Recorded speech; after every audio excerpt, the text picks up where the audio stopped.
5 দিন পর বৈষম্য বিরোধী ছাত্র আন্দোলনের সাবেক নেতা মামুনকে পূর্বাচল থেকে উদ্ধার, কুয়েত মৈত্রী হাসপাতালে চিকিৎসাধীন।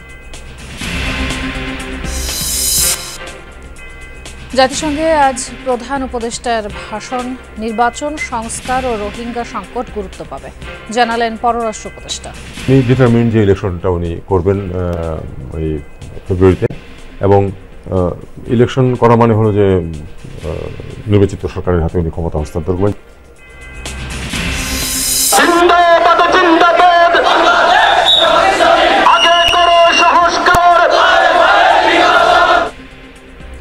পাঁচ দফা দাবিতে বিভিন্ন জেলায় জামায়াতের বিক্ষোভ সমাবেশ, পিআর পদ্ধতিতে চান আসন্ন সংসদ নির্বাচন।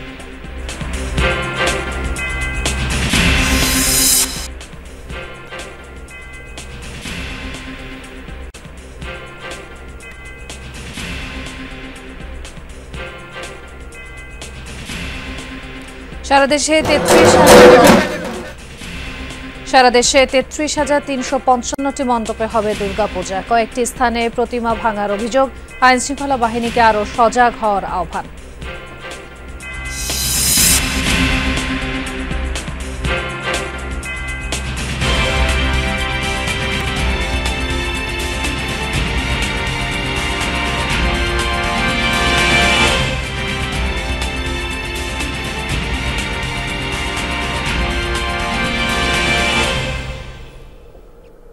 আমন্ত্রণ যমুনা নিউজে আপনাদের সাথে আছি আমি খান তাজদিন আহসান। এতক্ষণ শিরোনাম দেখছিলাম।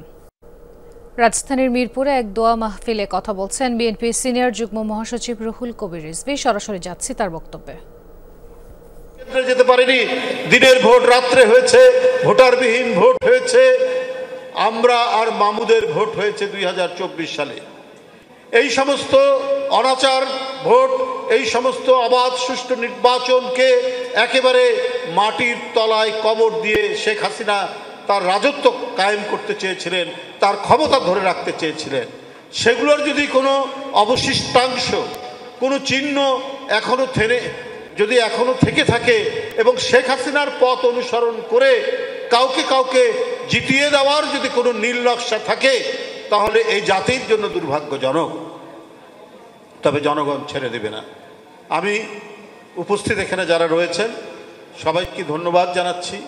আমরা কাজী আসাদ ভাইয়ের আত্মার মাগফিরাত কামনা করছি, এবং এখানে তরুণ যারা আছেন, এখানে বয়স্ক যারা আছেন, যুবক যারা আছেন, প্রৌঢ় যারা আছেন, তাদের সবাইকে বেশি বেশি করে শহীদ রাষ্ট্রপতি জিয়াউর রহমানের জীবনী পড়তে অনুরোধ করব। এই জন্যই পড়তে অনুরোধ করব যে একজন শাসক ক্ষমতায় থেকেছেন, কত লোক প্রলোভন, কত প্লট নিতে পারতেন, কত টাকা তিনি নিতে পারতেন, কত টাকা বাইরে পাঠাতে পারতেন, কিন্তু ওই শাক ভাত আর একটু তরকারির ঝোল খেয়ে এই দেশের শাসন করেছেন এবং এই জাতির একজন মহান গণতান্ত্রিক রাষ্ট্রনায়ক হিসেবে স্বীকৃতি পেয়েছেন। তারই পথ ধরে দেশ নেত্রী বেগম খালেদা জিয়া দেশ শাসন করেছেন সততার সাথে, নিষ্ঠার সাথে, গণতন্ত্রের চর্চার এক মহান দৃষ্টান্ত দেখিয়ে। গণতন্ত্র ফেরানোর জন্য এক অকুতোভয় সাহস নিয়ে বিএনপির ভারপ্রাপ্ত চেয়ারম্যান আজও কাজ করে যাচ্ছে, এবং আমাদেরকে দৃষ্টান্ত নিয়ে পথ চলতে হবে। কাজী আসাদদের মতো মহত্তম, নির্লোভ, নির্ভীক, সৎ মানুষের দৃষ্টান্ত অনুসরণ করে কাজ করতে হবে। ধন্যবাদ সবাইকে।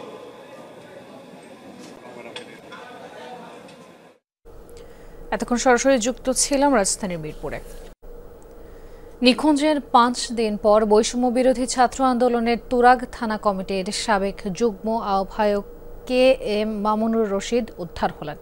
শুক্রবার দুপুরে তাকে নারায়ণগঞ্জের পূর্বাচল থেকে উদ্ধার করা হয়। এরপর রাজধানীর কুয়েত মৈত্রী হাসপাতালে নেওয়া হয় চিকিৎসার জন্য।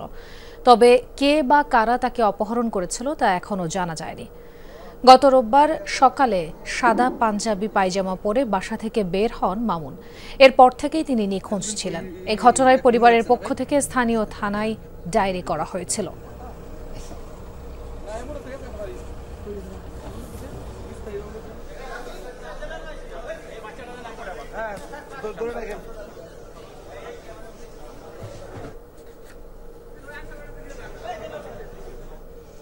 আজ রাতে জাতিসংঘ সাধারণ পরিষদে বাংলায় ভাষণ দেবেন অন্তর্বর্তী সরকারের প্রধান উপদেষ্টা ডক্টর মোহাম্মদ ইউনূস।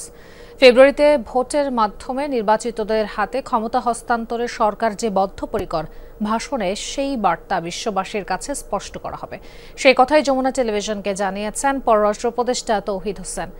চলমান সংস্কার আর বিচার প্রক্রিয়ার পাশাপাশি রোহিঙ্গা সংকটও ভাষণে গুরুত্ব পাবে মত উপদেষ্টার। কথা বলেছেন সহকর্মী মাহফুজ মিশো। টানা দ্বিতীয়বারের মতো জাতিসংঘ সাধারণ পরিষদে বক্তব্য রাখতে যাচ্ছেন প্রধান উপদেষ্টা ডক্টর মোহাম্মদ ইউনূস। সূচি অনুযায়ী বাংলাদেশ সময় শুক্রবার রাতে বিশ্ব দরবারে বাংলাদেশের অবস্থান স্পষ্ট করবেন তিনি। এবারের বক্তব্যেও রোহিঙ্গা, জলবায়ু পরিবর্তন ও ফিলিস্তিন পরিস্থিতির পাশাপাশি থাকবে দেশের রাজনৈতিক বাস্তবতা। হাই লেভেল সেগমেন্ট যে 3-4 দিনে, ওখানে 26 তারিখে উনি তার বক্তব্য রাখবেন। সেটার আপনারা তখন জানতে পারবেন যে এক্স্যাক্টলি কি। এটাতে তো ন্যাচারালি তার সরকারের যেই এজেন্ডা সেটা সম্বন্ধে উনি বলবেন। তবে সব ছাপিয়ে সবচেয়ে গুরুত্ব পাবে গণতান্ত্রিক শাসন ব্যবস্থায় বাংলাদেশের ফেরার চেষ্টা। আর তা নিয়ে সরকার প্রধান যে আন্তরিক, সেই বার্তা স্পষ্ট হবে বিশ্বমঞ্চে। উনি ডিটারমিন যে ইলেকশনটা উনি করবেন এই ফেব্রুয়ারিতে, এবং ইলেকশন করা মানে হলো যে নির্বাচিত সরকারের হাতে উনি ক্ষমতা হস্তান্তর করবেন, যেটা ডে ওয়ান থেকেই তো মূল লক্ষ্য ছিল, যে কিছু রিফর্ম এবং তারপরে একটা ভালো নির্বাচন করে নির্বাচিত যারা হবেন, জনগণ যাদেরকে ভোট দেবে তাদের হাতে ক্ষমতা হস্তান্তর করা। আমি মনে করি যে এটা এই মুহূর্তে ওনার জন্য, এটা ওনার নিজেরও এটাই সবচেয়ে বড় যেটা ওনার এজেন্ডা, এবং সেটাই উনি করার চেষ্টা করবেন, এবং সেটাতে আন্তর্জাতিক সম্প্রদায়কে উনি কনভিন্স করার চেষ্টা করবেন।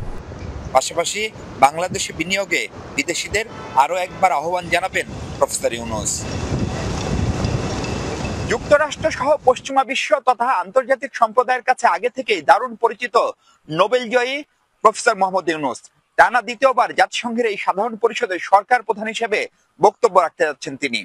সবার বিশ্বাস, আগামী ফেব্রুয়ারিতে নির্বাচনের পর 2026-এর সেপ্টেম্বরে নির্বাচিত কোনো সরকার প্রধান এসে বক্তৃতা করবেন এই মঞ্চে। মাহফুজ মিশু, যমুনা নিউজ, জাতিসংঘ সদর দপ্তর, নিউ ইয়র্ক, যুক্তরাষ্ট্র। নির্বাচন নিয়ে দেশের মানুষের মধ্যে এখনও সংশয় আছে, মনে করেন বিএনপি মহাসচিব মির্জা ফখরুল ইসলাম আলমগীর। আর এই আস্থার সংকট দূর করতেই প্রধান উপদেষ্টা বারবার নির্বাচনের কথা জোর দিয়ে বলছেন অভিমত তাঁর। বিশ্ববাসীকে সেই বার্তা দিতেই সফর সঙ্গী হিসেবে রাজনীতিকদের যুক্ত করা হয়েছে বলেও যমুনা নিউজকে জানিয়েছেন তিনি। নিউইয়র্কে বিএনপি মহাসচিবের সাথে কথা বলেছেন সহকর্মী মাহফুজ মিশো।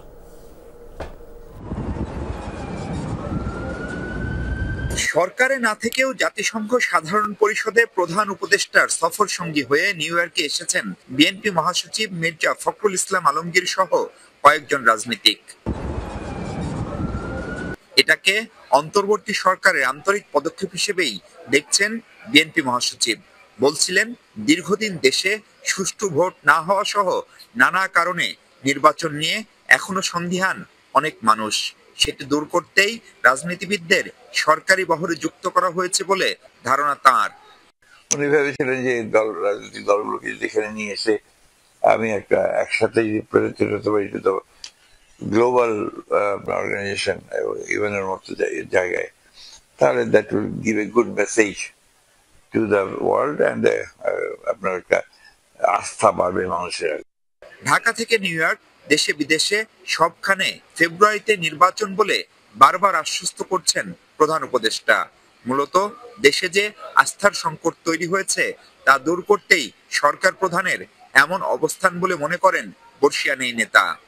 বাংলাদেশের মানুষের মধ্যে একটা কনফিউশন আছে, ইলেকশন হবে কিনা, বিভিন্ন রকম। এটা হয়ে গেছে কি, বাংলাদেশের মানুষের মধ্যে একটা সমস্যা তৈরি হয়েছে, আস্থাহীনতা সবকিছুর উপরেই। যে কারণে চিফ অ্যাডভাইজারের কথাটাও তারা মনে করে যে ঠিক আছে কিনা, বা আপনার ইম্পর্টেন্ট কেউ বললো, রাজদলগুলো বললো, তারা মনে করে যে ওইটাকে তিনি আরো দৃঢ় করতে চান। কোনো রাজনৈতিক দল, পুলিশ ও বেসামরিক প্রশাসন নির্বাচন অনুষ্ঠানে প্রস্তুত কিনা সেই প্রশ্ন তুলেছেন। অভিযোগ আছে সব দলের জন্য সমান সুযোগ থাকা না থাকা নিয়েও। এগুলোকে অবশ্য বড় সমস্যা মনে করেন না বিএনপি মহাসচিব। বাংলাদেশে প্রচুর ইলেকশন আছে 3 মাসে, আপনার কেয়ারটেকার গভর্নমেন্ট 3 মাসের ইলেকশন, গভর্নমেন্ট চেঞ্জ হয়েছে। এটা বাংলাদেশে ইলেকশন ইজ নো প্রবলেম। আপনি গভর্নমেন্ট যে ফার্ম থাকে যে আমি ইলেকশন করবো, তাহলে ইলেকশন হয়ে যাবে। দেশের মানুষ নির্বাচনমুখী দাবি করে সেটি আয়োজনে সরকারকে মনোনিবেশ করার তাগিদ ছিল মির্জা ফখরুল ইসলাম আলমগীরের।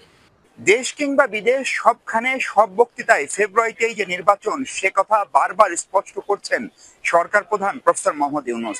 তারপরও নির্বাচন নিয়ে মানুষের মধ্যে এখনো খানিকটা আস্থাহীনতা রয়ে গেছে বলে মনে করছেন বিএনপির মহাসচিব মির্জা ফখরুল ইসলাম আলমগীর।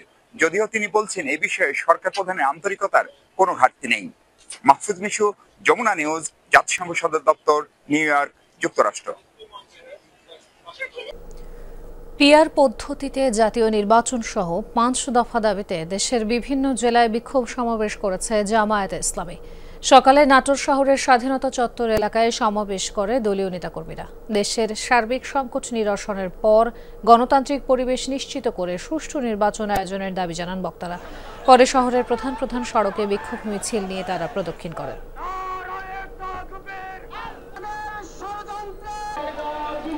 একই দাবিতে বিক্ষোভ মিছিল হয়েছে ঝিনাইদহে। শহরের পুরাতন ডিসি কোর্ট চত্বর থেকে মিছিল বের করেন নেতাকর্মীরা। পরে পায়রা চত্বরে গিয়ে সংক্ষিপ্ত সমাবেশের আয়োজন করা হয়। বক্তাদের অভিযোগ, দেশ স্বাধীন হওয়ার পর থেকে যারাই রাষ্ট্র ক্ষমতায় বসেছে তারাই দুর্নীতি ও নির্বাচন নিয়ে টালবাহানা করেছে।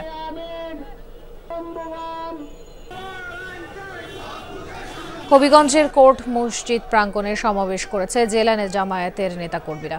এ সময় দলের বিভিন্ন পর্যায়ের নেতাকর্মীরা উপস্থিত ছিলেন। সমাবেশ শেষে বিক্ষোভ মিছিল নিয়ে শহরের বিভিন্ন সড়ক প্রদক্ষিণ করেন নেতাকর্মীরা। পরে চৌধুরী বাজারে শেষ হয় মিছিলটি। লক্ষ্মীপুর শহরে জামায়াতের ব্যানারে মিছিল করেছে দলের নেতাকর্মীরা।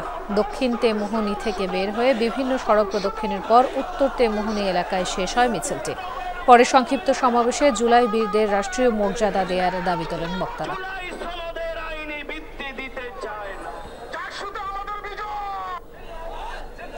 কেন্দ্র ঘোষিত কর্মসূচির অংশ হিসেবে পটুয়াখালীতেও বিক্ষোভ সমাবেশ করেছে জামায়াতে ইসলামী। শহরের হৃদয় দারোয়া চত্বরে সংক্ষিপ্ত সমাবেশের পর বিক্ষোভ মিছিল বের করে নেতাকর্মীরা। পরে কাজীপাড়া, পুরানবাজার, লঞ্চঘাট হয়ে নতুন বাজার এলাকায় শেষ হয় মিছিলটি। এছাড়া একই দাবিতে নারায়ণগঞ্জ, গোপালগঞ্জ সহ বিভিন্ন জেলায় বিক্ষোভ মিছিল করেছে জামায়াতের নেতাকর্মীরা। জামায়াতের পিআর পদ্ধতি আর এনসিপির শাপলা প্রতীক দাবি জাতীয় নির্বাচনে কোনো প্রভাব ফেলবে না, এই মন্তব্য করেছেন নির্বাচন কমিশনার আনোয়ারুল ইসলাম। সকালে চাঁপাইনবাবগঞ্জের শহীদ সাঠু হল মিলনায়তনে এক কর্মশালায় অংশ নেন তিনি। বলেন, বিগত নির্বাচনে ভোট কারচুপির সাথে যারা জড়িত ছিলেন তাদের আগামীতে দায়িত্ব পালন করতে দেয়া হবে না। জানান, ত্রয়োদশ জাতীয় সংসদ নির্বাচন আয়োজনের জন্য কমিশন প্রস্তুত রয়েছে। বিদ্যমান আইনের আওতায় চলছে সকল প্রস্তুতি, এমনটাও জানান ইসি আনোয়ারুল ইসলাম। পিআর পদ্ধতি এবং একটি দলের প্রতীক বরাদ্দ বিষয়ক এগুলো নির্বাচনের ক্ষেত্রে কোনো সমস্যার সৃষ্টি করবে না। নির্বাচন কমিশন সাংবিধানিক প্রতিষ্ঠান, বিদ্যমান আইনের আওতায় সে সমস্ত কাজ করে যাচ্ছে এবং করবে। দীর্ঘ 15 বছর ধরে ফ্যাসিস্ট শেখ হাসিনা দেশ জুড়ে যে লুটপাট ও হত্যাযজ্ঞ চালিয়েছে তার বিচার নিশ্চিত করতে হবে, এমনটা জানিয়েছেন গণসংহতি আন্দোলনের প্রধান সমন্বয়ক জোনায়েদ সাকি। সকালে জাতীয় প্রেস ক্লাবের সামনে ঢাকা প্রাইভেট কার চালক ইউনিয়নের 1 বছর পূর্তি উপলক্ষে আয়োজিত সমাবেশে এ মন্তব্য করেন তিনি। বলেন, আওয়ামী তাদের গোষ্ঠীর বাইরে যারাই ছিল সবার উপরে জুলুম নির্যাতন করেছে। এই মুহূর্তে গণতন্ত্রের জন্য বিচার, সংস্কার ও নির্বাচন প্রয়োজন। এই 3টি বাধাগ্রস্ত হলে ফ্যাসিস্টরা আবারও সুবিধা পাবে, এই মন্তব্য করেন জোনায়েদ সাকি। চালকদের নিয়োগ দেওয়ার বিষয়ে সুস্পষ্ট নীতিমালা প্রণয়ন করতে সরকারের প্রতি আহ্বান জানান তিনি।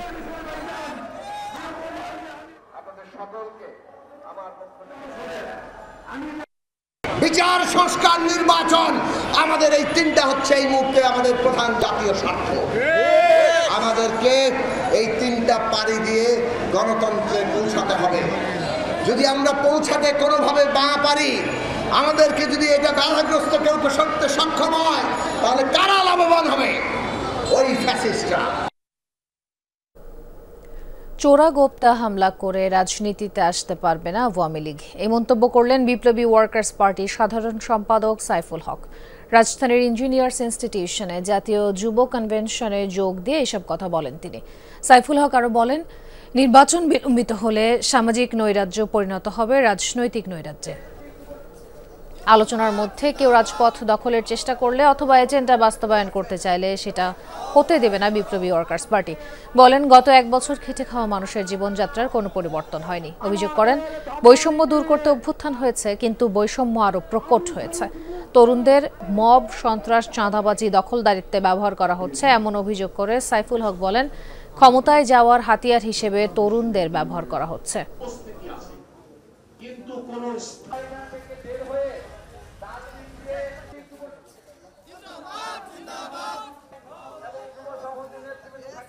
আওয়ামী লীগের উদ্দেশ্যে বলতে চাই, দেশে আপনারা চোরাগোপ্তা কায়দায় মিছিল করছেন, বিক্ষোভ করছেন, আর বিদেশে যে সেখানেও আপনারা সরকার যখন যাচ্ছেন, বিভিন্ন দলের নেতারা যাচ্ছেন, তাদেরকে আপনারা অপদস্থ করছেন, হেনস্থা করছেন। এইভাবে চোরাগোপ্তা হামলা করে, আক্রমণ করে আওয়ামী লীগ রাজনৈতিকভাবে পুনর্বাসিত হতে পারবে না। 4 জেলায় সড়ক দুর্ঘটনায় নিহত হয়েছেন 10 জন, আহত 2 জন। সকালে সুনামগঞ্জ সিলেট মহাসড়কের বাঘেরকোনা এলাকায় ট্রাক সিএনজি অটোরিকশার সংঘর্ষে মা, মেয়ে সহ 3 জন প্রাণ হারিয়েছেন। নিহতরা হলেন আঁখি ও প্রথমা চৌধুরী এবং সিএনজি অটোরিকশা চালক সজল গোপ। পুলিশ জানায়, ট্রাক সিএনজির মুখোমুখি সংঘর্ষে চালক সহ ঘটনাস্থলেই 2 জনের মৃত্যু হয়। আশঙ্কাজনক অবস্থায় প্রথমাকে উপজেলার স্বাস্থ্য কমপ্লেক্সে নিলে মৃত ঘোষণা করেন চিকিৎসক। ঘটনার পরপরই ট্রাক চালককে আটক করেছে পুলিশ।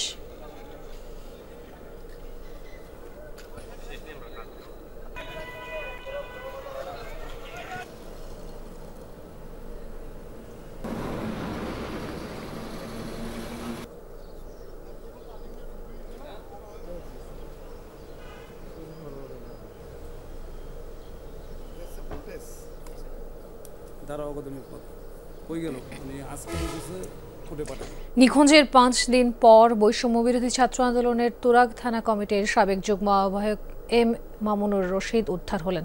এ বিষয়ে আরও তথ্য জানবো। কুয়েত মৈত্রী হাসপাতাল থেকে সরাসরি যোগ দিচ্ছেন সহকর্মী ফয়সাল মাহমুদ।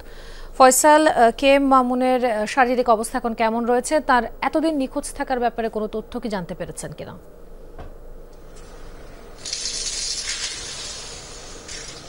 তাজনীন, মাওলানা মামুন যখন প্রায় বেশ কয়েকদিন ধরে নিখোঁজ ছিলেন, এটি কিন্তু গণমাধ্যমের মাধ্যমে কিন্তু সারা দেশে বিষয়টি ছড়িয়ে পড়ে এবং এক পর্যায়ে বেশ চাঞ্চল্যের তৈরি হয়। তো আজকে জুমার নামাজের পরপরই উত্তরার বিএনএস সেন্টারে আপ বাংলাদেশের পক্ষ থেকে একটি মানববন্ধনের আয়োজন করা হয়। সেখানে মাওলানা মামুনের বাবাও উপস্থিত ছিলেন। তো মূলত সেখান থেকেই সর্বপ্রথম আমরা জানতে পারি যে মাওলানা মামুনকে পাওয়া গেছে। তাকে অচেতন অবস্থায় পূর্বাচলের যে স্টেডিয়ামটি, নবনির্মিত স্টেডিয়ামটি রয়েছে, তার পাশেই একটি মসজিদের পাশেই তাকে পাওয়া যায় এবং সেখান থেকে তিনি বেশ অসুস্থ অবস্থায় ছিলেন। পরবর্তীতে পুলিশ গিয়ে সেখান থেকে তাকে উদ্ধার করে দ্রুত আমার পিছনে যে কুয়েত মৈত্রী হাসপাতাল রয়েছে সেখানে নিয়ে আসে এবং পরবর্তীতে এখানকার ডাক্তাররা প্রাথমিক চিকিৎসা দেওয়ার পর তার জ্ঞান ফিরে। এর পরপরই মূলত তাকে জেনারেল বেড থেকে তাকে মূলত কেবিনে নিয়ে যাওয়া হয়। এখন তার অবস্থা কিছুটা স্থিতিশীল রয়েছে। তবে এখন পর্যন্ত আমরা এখানে যারা উপস্থিত ছিলেন, পুলিশ সহ বেশ কয়েকজন যারা উপস্থিত ছিলেন, তার আত্মীয় স্বজন কিংবা তার দলীয় যে সকল লোকজন, তাদের সাথে আমরা যোগাযোগ করেছি। কে কিভাবে বা কোথা থেকে তিনি অপহৃত হয়েছেন কিংবা গুমের শিকার হয়েছেন বা কিভাবে নিখোঁজ হয়ে গিয়েছেন, এই বিষয়টি আসলে তারা এখনো পর্যন্ত জানতে পেরেছেন কিনা সে বিষয়ে আমরা কথা বলেছি। তারা এখনো পর্যন্ত আনুষ্ঠানিক এ বিষয়ে কোনো কথা জানাননি। তবে তারা বলছেন যেহেতু তাকে পাওয়া গেছে, আপাতত তার চিকিৎসা নিয়েই তারা গুরুত্ব দিচ্ছেন। তার পরবর্তীতে পুলিশের সদস্যরা রয়েছেন, তারা হয়তো এখান থেকে বের হবেন। উত্তরা জোনের যে পুলিশ ডিসি রয়েছেন, তিনি এসেছেন মামুন সাহেবের সাথে তিনি হাসপাতালের বেডে দেখা করেছেন। ধন্যবাদ ফয়সাল। ঢাকা মহানগরে এবার 260টি মণ্ডপে পূজা হতে যাচ্ছে। সারা দেশে হবে ৩৩,৩৫৫টি পূজা। দশমীতে বিকেল ৩টা থেকে রাজধানী সহ সারা দেশে হবে শোভাযাত্রা। সকালে ঢাকেশ্বরী মন্দিরে সার্বজনীন পূজা কমিটির সংবাদ সম্মেলন সভাপতি জয়ন্ত কুমার দেব তুলে ধরেন এসব তথ্য। অভিযোগ করেন, পূজার প্রস্তুতির মধ্যেই ১৩টি জেলায় প্রতিমা এবং মন্দির ভাঙচুর হয়েছে। তবে আইনশৃঙ্খলা বাহিনী দ্রুত পদক্ষেপ নিয়েছে। মণ্ডপে মণ্ডপে প্রস্তুতি শেষে উৎসবের অপেক্ষা। কয়েকদিন পরই ঢাক, শঙ্খের শব্দ, উলুধ্বনিতে বরণ করা হবে দেবী দুর্গাকে। মহালয়ার পর থেকেই মন্দিরগুলোতে উৎসবের আমেজ।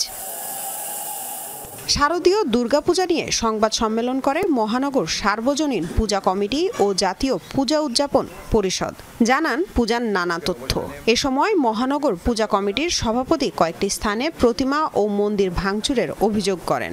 দুর্গাপূজার প্রস্তুতির মধ্যেই কয়েকটি জেলায় দুর্গা প্রতিমা ও মন্দিরে হামলার ঘটনা ঘটেছে। জানতে পেরেছি আইনশৃঙ্খলা বাহিনীর দ্রুত পদক্ষেপ গ্রহণ করেছে। দুর্বৃত্তদের অনেকেই ধরা পড়েছে। পূজার মধ্যে আমরা এসব হামলা দেখতে চাই না। শুধু আইনশৃঙ্খলা বাহিনীর পদক্ষেপই নয়, রাষ্ট্রীয় আলোকিত চেতনা, সামাজিক প্রতিরোধের মাধ্যমে এই সহিংসতার অবসান ঘটাতে হবে। নির্বিঘ্ন পূজা উদযাপনে যখন যেখানে কোনো ঘটনা ঘটবে সেখানে যেন বিচারের ব্যবস্থা করা হয়, সেই দাবিও করেন কমিটির নেতারা। বিচারহীনতার সংস্কৃতি আমরা নানাভাবে দেখেছি গত 53 বছর। আমরা চাই না এই সংস্কৃতি অব্যাহত থাকুক। এই পরিবর্তনের মধ্য দিয়ে সেই সংস্কৃতির মৃত্যু ঘটুক আমরা কামনা করি। নতুন করে যে সংস্কৃতি চালু করছি, যে যেখানে ঘটনা ঘটবে সেখানে যাতে সকলকে আইনের আওতায় আনা হয় এবং বিচারের সোপর্দ করা হয়। ২৭ সেপ্টেম্বর বোধনের মধ্য দিয়ে শুরু হবে দুর্গাপূজার মূল আনুষ্ঠানিকতা। ২ অক্টোবরের দশমীর মাধ্যমে শেষ হবে উৎসব। এবার দেবীর আগমন গজে এবং গমন দোলায়। লামিয়া তিথি, যমুনা নিউজ, ঢাকা। দেশে যে রাজনৈতিক ঐক্য তৈরি হয়েছে তাতে নির্বিঘ্নভাবে সংসদ নির্বাচন করা গেলে দেশের অবস্থান অনেক শক্তিশালী হবে, যা রোহিঙ্গা সংকট সমাধানের সুষ্ঠু পরিবেশ তৈরি করবে। এ মন্তব্য করেছেন দুর্যোগ ব্যবস্থাপনা ও ত্রাণ উপদেষ্টা ফারুক ইয়াজম। সকালে চট্টগ্রাম রোহিঙ্গা বিষয়ক এক সেমিনারে এসব কথা বলেন তিনি। রোহিঙ্গাদের বড় একটি অংশ মাদক ব্যবসার সাথে জড়িত, এমনটা উল্লেখ করেন দুর্যোগ ব্যবস্থাপনা ও ত্রাণ উপদেষ্টা ফারুক আজম। জানান, নেশাপণ্য বিক্রির টাকায় সমৃদ্ধ হচ্ছে মিয়ানমারের সন্ত্রাসী গোষ্ঠীগুলো। আমরা এই রোহিঙ্গা সংকটটি সমাধান। চট্টগ্রামের চোখে রোহিঙ্গা সংকট, মানবতা, নিরাপত্তা ও ভবিষ্যৎ শীর্ষক আলোচনা সভায় প্রধান অতিথির বক্তব্যে এই কথা বলেন তিনি। এই রোহিঙ্গাদের একটা বিপুল সংখ্যক অংশ এর মাদকের সাথে যুক্ত হয়ে আছে এবং এই মাদকের অর্থনীতিটাই ও সীমান্তের ওপারে নানা রকমের যারা যে সমস্ত বাহিনীগুলো গড়ে উঠতেছে সেইগুলিকে আর্থিক সামর্থ্য যোগাচ্ছে। আরও বলেন, রোহিঙ্গা সংকট নিরসনে চেষ্টা চালিয়ে যাচ্ছে সরকার। দেশের রাজনৈতিক অবস্থান শক্তিশালী করার মাধ্যমে আন্তর্জাতিক সম্প্রদায়কে সাথে নিয়ে করতে হবে মোকাবেলা। ডোনার কান্ট্রিগুলোর থেকে যদি এইড কমে যায় তাহলে বড় ধরনের একটা সংকট সৃষ্টি হতে পারে। সেই সংকট মোকাবেলাও আমাদেরকে শঙ্কিত করে রাখছে, যার জন্য আমরা অনেক বেশি সোচ্চার কণ্ঠে বিশ্ব মঞ্চে নানানভাবে চেষ্টা করছি যাতে এই সংকটটার ব্যাপারে তাদের দৃষ্টিটা যেন আবার আমরা ফিরিয়ে আনতে পারি। এর আগে অনুষ্ঠানে বক্তারা রোহিঙ্গা সংকট, এর সমাধান ও ভবিষ্যৎ নিয়ে আলোচনা করেন। রোহিঙ্গা সংকট সেটি শুধুমাত্র আরাকানের বা মায়ানমারের সমস্যা নয়, এটি একই সাথে বাংলাদেশের সমস্যা, এটি একই সাথে রোহিঙ্গাদের সমস্যা এবং এটি একই সাথে একটি আন্তর্জাতিক সমস্যাও। আমাদের যেহেতু জায়গায় নাই, আমাদের অর্থনৈতিক সংকট, তাইলে আন্তর্জাতিক বিশ্ব তাদেরকে থার্ড কান্ট্রিতে সেটেল করতে পারে, এই ব্যাপারে তাদের কোনো আন্তরিকতা দেখা যাচ্ছে না। এই ব্যাপারে তাদের উপর প্রেশার ক্রিয়েট করতে হবে। শহীদুল সুমন, যমুনা নিউজ, চট্টগ্রাম। দর্শক, এই ছিল যমুনা নিউজে।